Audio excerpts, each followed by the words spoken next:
Welcome back. இப்போ நம்ம இந்த இன்ஜினியரிங் கிராஃபிக்ஸில் யூனிட் 4 சாப்டர் 2 டெவலப்மெண்ட் ஆஃப் சர்ஃபேசஸில் இந்த வீடியோவிலேருந்து நம்ம டெவலப்மெண்ட் ஆஃப் சிலிண்டர்ஸ் ப்ராப்ளம்ஸ் பார்க்க போகிறோம். வாங்க ஒரு ஃபஸ்ட் ப்ராப்ளத்தை பார்த்துடலாம். சிலிண்டரில் draw the development of lateral surface of lower portion of the cylinder. Object வந்து சிலிண்டர், அதோட diameter 50, height 70. when it is sectioned by a plane inclined at 40 degrees to HP perpendicular to VP. So incline to HP perpendicular to VPனா அந்த cutting plane வந்து லைனாக front வியூவில் தெரியும். So front வியூவில் cutting plane வரையும் and bisecting the axis. இப்போது cylinder வெர்டிகலாக நிற்குது. அப்போது டாப் வியூவில் சர்க்கிளை போட்டுட்டு அதோட கரஸ்பாண்டிங் ஃப்ரண்ட் வியூ வரைஞ்சிட்டு அப்புறம் கட்டிங் பிளேன் லைனை ஃப்ரண்ட் வியூவில் வரையும். இப்போ நோட்டை முதல்ல பார்த்துலாம். Development of a cylinder when a section of plane is inclined to the axis will be a curved profile. So it has to be drawn by freehand only. சிலிண்டரையும் கோனையும் ஒரு கட்டிங் பிளேன் இன்க்ளைன் டு ஹெச்பியாக cut பண்ணுறச்ச அந்த cutting profile வந்து கர்வாக தான் இருக்கும். அப்போ அந்த கர்வை நீங்கள் வந்து பை ஃப்ரீ ஹேண்டில் ஃப்ரீ ஃபார்மில் நீங்கள் வரையணும். அதுதான் இங்கே குறிப்பிட்டிருக்கு. ப்ராப்ளத்தை போயிடலாம். முதல்ல ப்ரொஜெக்ஷன் ஆஃப் சிலிண்டர், அப்புறம் கட்டிங் பிளேன் லைன், அப்புறம் டெவலப்மெண்ட். இப்போ இது வந்து சிலிண்டர்ன்றதால parallel line method or stretch out method தான் ஃபாலோ பண்ணணும். இப்போ முதல்ல டாப் வியூ ஃப்ரண்ட் வியூ போட்டலாம். டாப் வியூவில் சர்க்கிள் வரைஞ்சாச்சு. இந்த பர்டிகுலர் கேஸில் நான் 8 டிவைட் பண்ணியிருக்கேன். சர்க்கிளில் 8 வழியாகவும் ரேடியல் லைனே மார்க் பண்ணிட்டேன். இப்போ ப்ரொஜெக்டாஸ் வரைஞ்சா கரஸ்பாண்டிங் ஃப்ரண்ட் வியூ வரைஞ்சிடலாம். ஓகேவா? ஸோ இப்போது ஃப்ரண்ட் வியூ வரைஞ்சாச்சு. இப்போ கட்டிங் பிளேன் பார்க்கலாம். கட்டிங் பிளேன் வந்து bisecting the axis inclined at 40 degrees to HP. So இந்த ஹைட்டில் 70 mm இல்லையா, அதில் 35, 70ல் பாதி 35க்கு இங்கே ஒரு பாயிண்ட்டை ஃபிக்ஸ் பண்ணி 40 டிகிரி லைன் இப்படியோ இல்லை இப்படியோ ஏதோ ஒரு ஃபேஷனில் நீங்கள் வரைங்க. ஸோ இப்போ நான் இந்த பக்கம் வரைஞ்சிருக்கேன். இந்த பக்கம் வரைஞ்சாலும் சரி தான், இந்த பக்கம் வரைஞ்சாலும் சரி தான், ரெண்டும் ஆன்சரும் ஒன்று தான். நான் ஏன் இந்த பக்கம் வந்துன்னா அநேகமாக அந்த ஒன்றை ஸ்டார்ட் பண்ணுவோம் நான் டெவலப்மெண்ட்டில். இப்போது சர்க்கிளை 8 டிவைட் பண்ணியிருக்கேன்னா 8 ஜென்ரேட்டர் இருக்குது. ஆக்சுவலாக 8 ஜென்ரேட்டர் இது கட் பண்ணுது. அப்போ எத்தனை கட்டிங் பாயிண்ட்டு? 8 cutting point. இந்த 8 கட்டிங் பாயிண்ட்டையும் நம்ம வந்து டெவலப்மெண்ட்டில் ட்ராக் பண்ணிகிட்டே இருந்தால் ப்ராப்ளம் சால்வ்.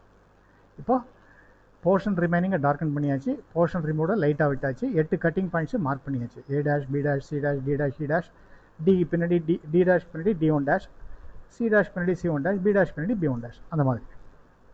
இப்போது ப்ரொஜெக்ஷன் ஆஃப் சாலிடு செக்ஷன் முடிஞ்சிடுச்சு. இப்போ டெவலப்மெண்ட். இந்த டாப் ஃபேஸுக்கு நேராக ஒரு ஹரிசாண்டல் லைன், பேஸுக்கு நேராக ஒரு பேஸுக்கு பேரலாக ஒரு லைன். ஸோ அதில் இந்த மாதிரி ஒரு பெரிய ரெக்டாங்கிள் வரைங்க. ஸோ தட் இதோட ஹைட் வந்து ஹைட் ஆஃப் த சாலிட் 70. இந்த விட்த் வந்து circumference of the circle, perimeter of the circle 2πr இல்லை πd. πd கொடுத்துருக்கோம். πd வந்து 50. So πd π 50. அந்த டிஸ்டன்ஸில் இந்த ரெக்டாங்கில் வரைஞ்சிருங்க. இப்போ இது வந்து ஃபுல் டெவலப்மெண்ட். இதில் 1 வந்து ஸ்டார்ட்டாக எடுத்துருங்க. ஏன்னா கட் பண்ண பிறகு இந்த ஹைட் தான் லீஸ்ட்டு, அதனால் 1 நான் ஸ்டார்ட்டாக எடுத்துருக்கேன். இப்போது இங்கே சர்க்கிளை நான் 8 டிவைட் பண்ணேன் இல்லையா, அப்போது இந்த டெவலப்மெண்ட் இந்த ஷீட்டையும் 8 டிவைட் பண்ணுங்கள். 8 டிவைட் பண்ணுங்கள் by trial and error. So by trial and error mark பண்ணுறச்ச இந்த 50/50ன்றது அப்ராக்சிமேட் ஒரு 180 சம்திங் வருதுன்னு வச்சுங்க, divide by 8. So 9 point something அது சம்திங் வருது இல்லையா. So 20 point something or something like that. அப்போ இங்கிறது 1 2 3 4 5 6 7 8வது மார்க் பண்ணும்போது சம்டைம்ஸ் இது கொஞ்சம் முன்னாடியோ இல்லை பின்னாடியோ ரிமைண்டரோ இல்லை ஓவர் ஷூட் ஆகும். அந்த மாதிரி இருக்கிற பட்சத்தில் அந்த அந்த எண்டை கடைசியாக கனெக்ட் பண்ணிவிட்டு அதை வந்து π50 அப்படின்னு காமிச்சிருங்க. சரிங்களா? ஸோ π50ன்னா கால்குலேட்டர் நான் ஆன் பண்ணுறேன்.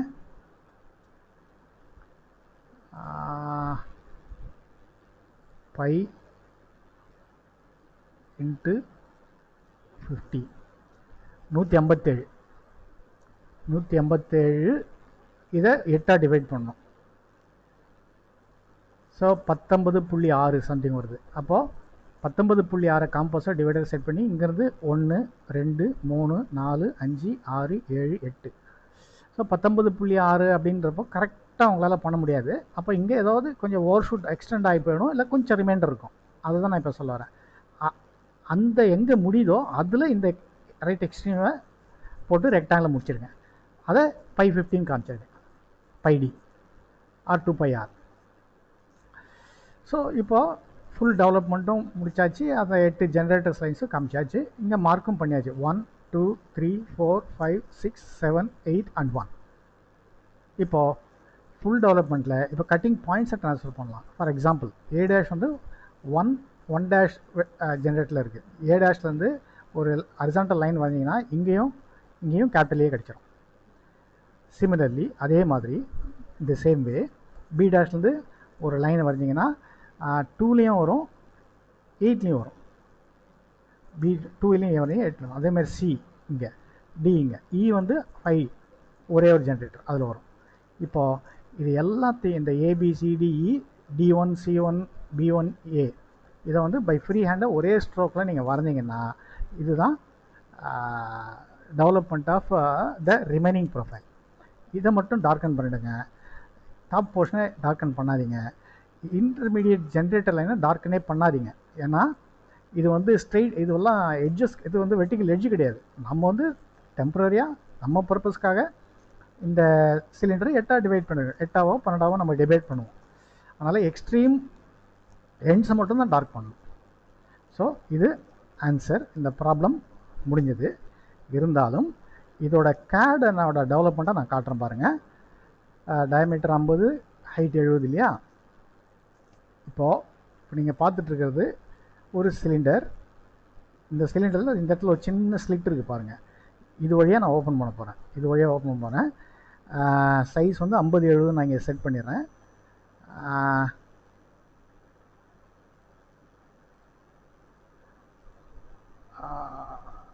ரேடியஸ் 30ன்னா டயமீட்டர் 60 இல்லையா?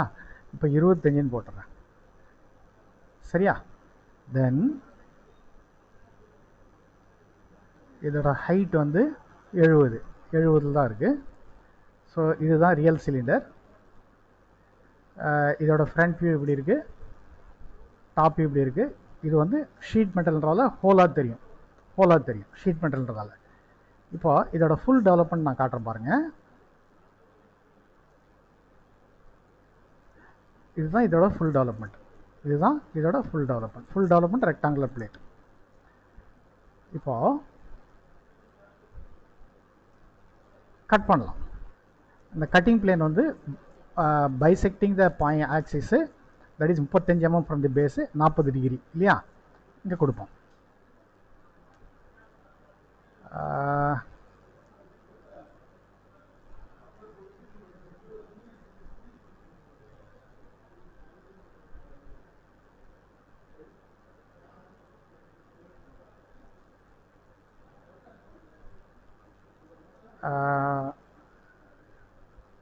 40 டிகிரி 35 ஹைட் இல்லையா? இந்த 38ன்னு போட்டிருக்கு, இதை 35 ஆக்கிடுறேன். இது 45ன்றது 40 ஆக்கிடுறேன். இப்போ பாருங்கள், இதை கட் பண்ண பிறகு இப்போ அதுக்கும் இதுக்கும் ஒரே ஒரு வித்தியாசம், இது இப்படி இருக்குது. போர்ஷன் ரிமைனிங் பாருங்கள், இங்கேயும் பாருங்கள், போர்ஷன் ரிமைனிங் இங்கேயும் பாருங்கள். போர்ஷன் ரிமைனிங் அதே மாதிரி இருக்கா?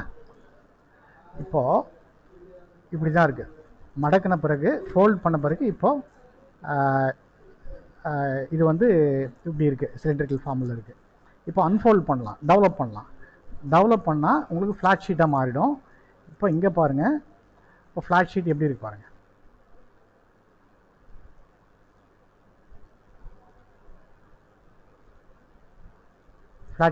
பாருங்கள். ஸோ இதுக்கும் இங்கே இந்த ப்ரொஃபைலும் இப்போ பாருங்கள், இங்கேயும் பாருங்கள், அப்படி கரெக்டாக பர்ஃபெக்டாக இருக்கும். இது பர்ஃபெக்ட் ஆக்சுவலாக. இது நாம் வந்து பை ஃப்ரீ ஹேண்டில் நம்ம வரையும் போது இந்த பக்கம் இந்த அவ்வளோ கவ் வந்து அவ்வளோ பர்ஃபெக்டாக வர்றதுக்கு ஒரு சின்ன வாய்ப்பு கம்மி. இப்போ திருப்பி நான் ஃபோல்ட் பண்ணிடுறேன். டெவலப் பண்ணதை ஃபோல்ட் பண்ணிட்டா இப்படி வந்துருச்சு. இப்போது ஃபர்தர் அனாலிசிஸ்க்காக இப்போ நம்ம பார்க்கலாம். இப்போது 40 டிகிரிக்கு பதில் சரி வெறும் 10 டிகிரி மட்டும் போடுறேன். கட்டிங் பிளேன் இன்க்ளைண்டட் வெறும் 10 டிகிரி தான். இப்போ 40 டிகிரி இன்க்ளைனேஷன் பதில் கட்டிங் பிளேன் வந்து 10 டிகிரி. இங்கே பாருங்கள் டெவலப்மெண்ட்டை.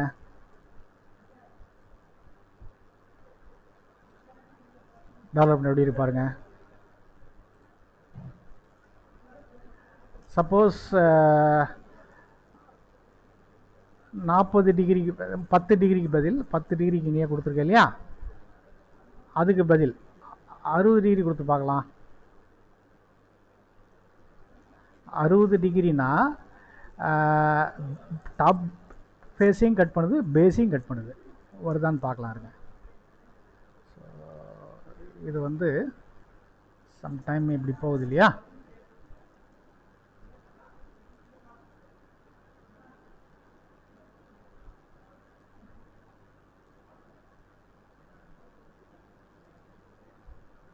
ஒன்றும் பிரச்சனை இல்லை, இதை வருங்க சரி பண்ணிடலாம். அதை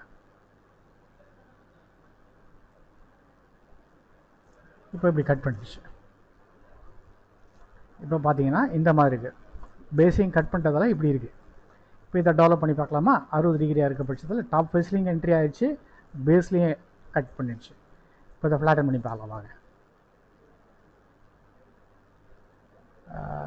சம் எரர் காமிக்குது, ஏன்னா பேஸையும் இதையும் கட் பண்ணுறதால சம் எரர் காமிக்குது. மேபி அடுத்த வீடியோவில் நம்ம வந்து அடுத்த ப்ராப்ளம் சால்வ் பண்ணும்போது நான் உங்களுக்கு சரி பண்ணி காமிச்சிடறேன். இப்போ இது 45 இருக்கட்டும் உங்களுக்கு. ஸோ 45 டிகிரி இருக்கும்போது இப்படி இருக்குது. இப்போ ஃப்ளாட்டன் பண்ணால் இந்த மாதிரி இருக்குது பாருங்கள்.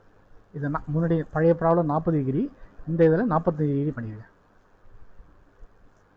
ஸோ இந்த மாதிரி ஈஸியாக இது வந்து கேடில் கொஞ்சம் ஃபாஸ்ட்டாக டக் டக் டக் டக்குன்னு நம்ம பண்ணலாம். பட்டு இங்கே மேனுவலாக பண்ணும்போது நம்ம இந்த ப்ரொசீஜர்லாம் பண்ணணும். இதுதான் ஆன்சர். நன்றி.